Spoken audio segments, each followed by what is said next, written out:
Você sabia que, na Idade Média, uma mulher podia ser queimada viva só por rir na hora errada? Sim, algo tão simples como dar risada durante um sermão podia ser visto como sinal de pacto com o demônio. Se ela tivesse um gato preto, pior ainda, diziam que o animal era companheiro de bruxaria. Até saber fazer chá de ervas para dor de cabeça era perigoso.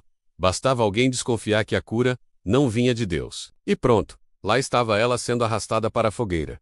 E se fosse bonita demais, isso também podia ser crime. Alguns afirmavam que a beleza era feitiço para seduzir homens, mas nada superava a acusação mais absurda: ter sonhos estranhos e contá-los em voz alta. Para a mentalidade da época, era a prova de que o diabo falava com ela.